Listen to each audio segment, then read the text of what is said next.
पूर्वांचल के एक बहुत बड़े व्यापारी के बेटे यानी कि राहुल मदेशिया, जिसकी उम्र लगभग 16 साल के आसपास होती है, उसका कुछ गुंडे अपहरण कर लेते हैं। अपहरण जब जैसे ही होता है उस व्यापारी को पता चलता है, वो व्यापारी न केवल पुलिस के पास जाता है बल्कि नेताओं के पास भी जाता है, सरकार के पास तक उसकी दखल थी वहां तक जाता है। उत्तर प्रदेश की सरकार भी उस व्यापारी के मामले में कुछ नहीं कर पा रहे थे। इसके बाद जब यहां से उत्तर प्रदेश से वो हार जाता है, सीधा पहुंचता है केंद्र में, और केंद्र में उन दिनों अटल बिहारी वाजपेयी जी प्रधानमंत्री हुआ करते थे। तो प्रधानमंत्री के पास जाकर रोकर कहता है कि मेरे बेटे का किसी ने अपहरण कर लिया है, उसे सकुशल बरामद करा दीजिए, मेरी जिंदगी बस उसी से है, वो ना होगा तो फिर जिंदगी खत्म है।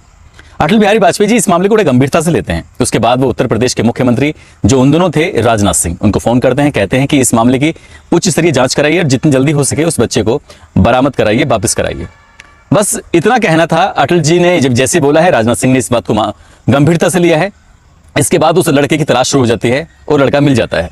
बड़ा नाटकीय अंदाज में जो लड़का मिल जाता है, पुलिस वाले उसको लेके जाते हैं। लेकिन इससे बड़ी हैरान करने वाली और परेशान करने वाली बात ये थी, क्योंकि वो लड़का जहां मिलता है वो लगभग 6 बार विधायक रह चुका अमरमणि त्रिपाठी, और इससे पहले जितनी भी सरकारें रही हों, चाहे सपा की हो, बसपा की हो या खुद इनकी राजनाथ सिंह की सरकार हो, उसमें वो कैबिनेट मंत्री था। एक मंत्री के घर में उस बच्चे का मिलना ये अपना आप में बड़ा सवाल खड़ा करता था। और जब मीडिया ने इस मामले को बहुत ज्यादा हाईलाइट किया तो राजनाथ सिंह को मजबूरन इस मंत्री को, यानी कि जिसका नाम है अमरमणि त्रिपाठी, इसको बर्खास्त करना पड़ा और उसे पार्टी से निकालना पड़ा। लेकिन उसका रसूख आज भी कम नहीं हुआ है। हालांकि उसने जो भविष्य में किया उससे उसकी राजनीतिक हत्या तो हुई, लेकिन उसका जो वैसा रसूख था, गुंडागर्दी, ये सब आज तक भी कम नहीं हुआ। आज की जो कहानी मैं आपको जो सुनाने जा रहा हूं, इस कहानी में भी कुछ ऐसे ही लगेगा कि एक बहुत बड़े व्यापारी के बेटे का अपहरण करने के बाद भी उसका कुछ नहीं बिगड़ा। एक बहुत बड़ी रसूखदार एक लड़की की हत्या करने के बाद भी उसका कुछ नहीं बिगड़ा। वाकई उसने कानून को अपने हाथ की कठपुतली बना के रख दिया। आज भी वो है तो सही, लेकिन कानून उसकी मुट्ठी में है। आदाब, नमस्कार, सत श्री अकाल। मैं उस्मान सैफी। आज की जो सच्ची घटना मैं आपको सुनाने जा रहा हूं, ये सच्ची घटना है उत्तर प्रदेश की राजधानी लखनऊ की। दरअसल राजधानी लखनऊ का एक इलाका है पेपर मिल कॉलोनी। ये बात कर रहा हूं 9 मई 2003 की सुबह, लगभग 9 बजे के आसपास का वक्त रहा होगा।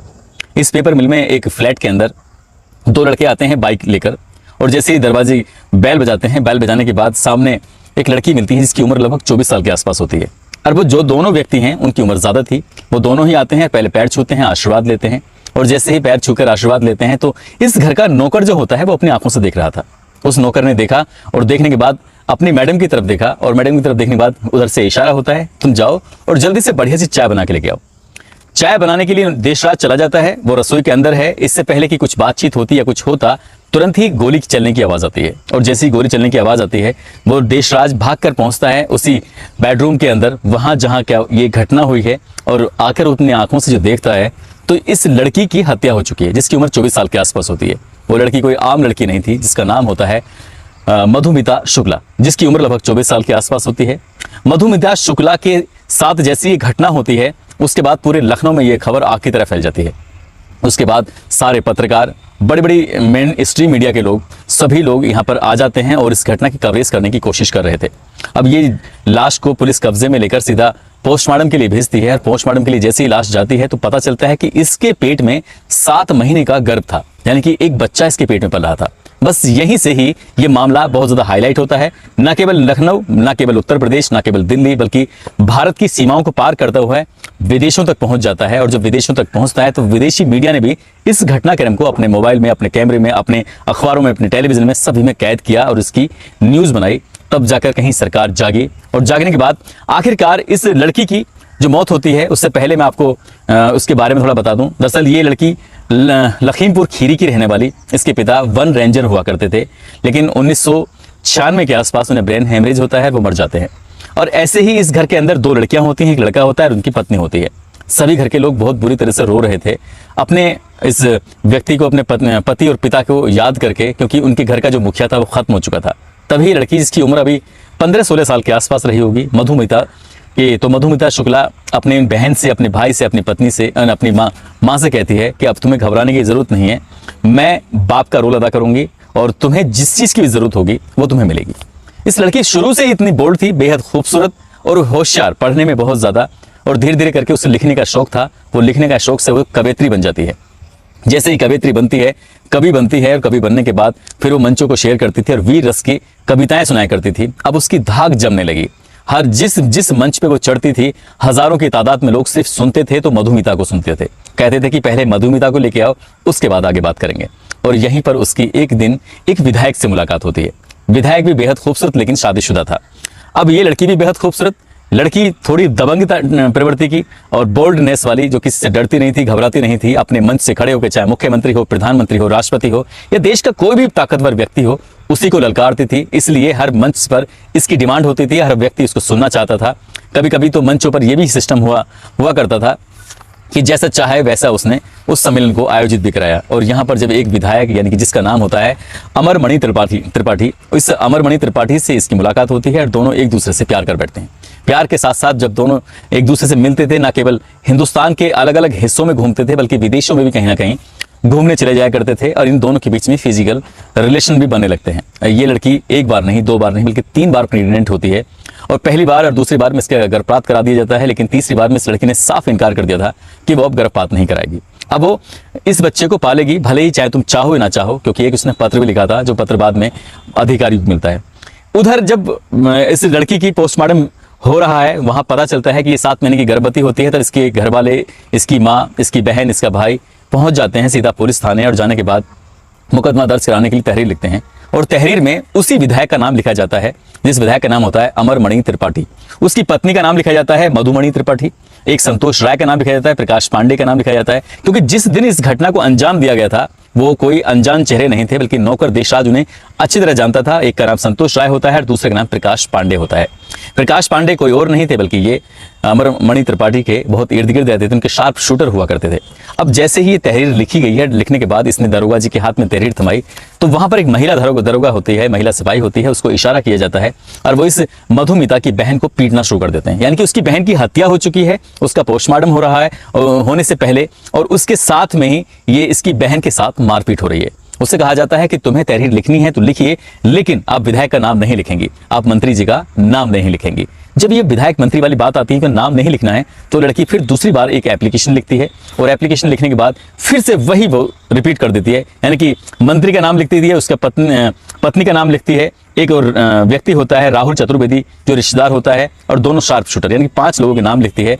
दूसरी बार नाम लिखा, दूसरी बार भी दरोगा ने और महिला सिपाही ने उसको पीटा, उसको बहुत ज्यादा टॉर्चर किया। और तीसरी बार भी वैसा ही होता है, उसको मारा पीटा और टॉर्चर किया। तब कहीं जाकर वो टूट गई और टूटने के बाद जैसा जैसा पुलिस ने बोला वैसा वैसा मुकदमा दर्ज कर लिया गया। मुकदमा दर्ज होता है, लाश आती है, उसका पोस्टमार्टम के बाद और उसका अंतिम संस्कार कर दिया जाता है। लेकिन इस मामले को, इस के पेट में पल रहे गर्भ को लेकर बहुत ज्यादा शोर मचता है, बवाल मचता है, तो ये मामला बहुत ज्यादा हाईलाइट होने लगता है। अब हाईलाइट होने लगता है तो इसके पेट में जो गर्भ पल रहा था उसका डीएनए टेस्ट जब होता है, तो डीएनए टेस्ट मैच कर जाता है उसी विधायक से। अब ये बिल्कुल क्लियर हो चुका था कि ये बच्चा किसी और का नहीं था, लेकिन ये मंत्री का ही बच्चा था और शायद मंत्री इस बात को एक्सेप्ट नहीं कर रहा था।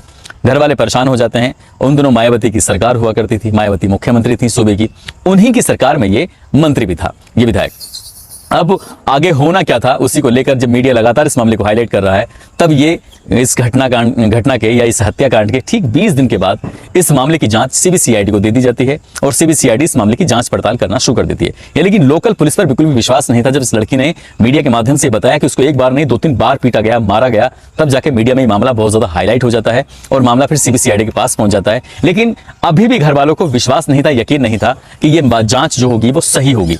और इसके बाद फिर एक मांग शुरू होती है। इससे पहले कि मांग शुरू होती, मायावती खुद प्रेस कॉन्फ्रेंस करके पत्रकारों से कहती हैं कि यदि मधुमिता शुक्ला के परिवार वालों को भरोसा नहीं कि हमारी पुलिस या हमारी सीबीसीआईडी सही से जांच नहीं कर सकती, तो वो चाहे तो इस मामले की जांच सीबीआई से करवा सकते हैं। बस इतना कहना था कि सीबीआई से जांच कराने की बात पर मधुमिता एक पत्र लिखती है सरकार के नाम, फिर केंद्र सरकार के लिए पत्र लिखा जाता है या ऐसे संबंधित अधिकारियों के नाम पत्र लिखे जाते हैं, जहां से हरी झंडी मिल जाती है और इस मामले की सीबीआई जांच हो जाती है। तब तक गिरफ्तारी नहीं हुई थी। रसूखदार व्यक्ति था, ऐसा व्यक्ति जिसने क्या बड़े खुद प्रधानमंत्री इन्वॉल्व हो जाएं, उसके बाद भी उसका कुछ ना बिगड़े, तो एक हत्याकांड से आखिरकार उसका क्या बिगड़ रहा था? उसका वाकई कुछ नहीं बिगड़ा। लेकिन जब बात सीबीआई तक पहुंचती है और सीबीआई इस मामले की जांच करती है, तभी उसकी मधुमिता की छोटी बहन जो होती है निशा, एक पत्र लिखती है हाई कोर्ट, सुप्रीम कोर्ट के लिए, और सुप्रीम कोर्ट से पत्र लिखकर कहती है कि इस मामले की जांच मैं कराना चाहती हूं तमिलनाडु सरकार से या फिर दिल्ली सरकार से। इसकी दिल्ली में इसकी सुनवाई हो या फिर सुनवाई होनी चाहिए इसकी तमिलनाडु में। लेकिन इसकी सुनवाई ना दिल्ली में हुई ना तमिलनाडु में हुई और इसकी जांच ट्रांसफर कर दी जाती है उत्तराखंड में। जब उत्तराखंड में इसकी जांच की ट्रांसफर होती है तो उसके बाद फिर वहां से सेशन कोर्ट से इन 5 लोगों में से 4 को, यानी कि अमरमणि त्रिपाठी, पत्नी मधुमणि त्रिपाठी और संतोष राय और साथ ही रोहित चतुर्वेदी, इनके विरुद्ध उम्र कैद की सजा सुनाई जाती है। और प्रकाश पांडे जो होता है उसके खिलाफ कोई सबूत नहीं मिले थे, इसलिए उन्हें बाइज्जत बरी कर दिया जाता है।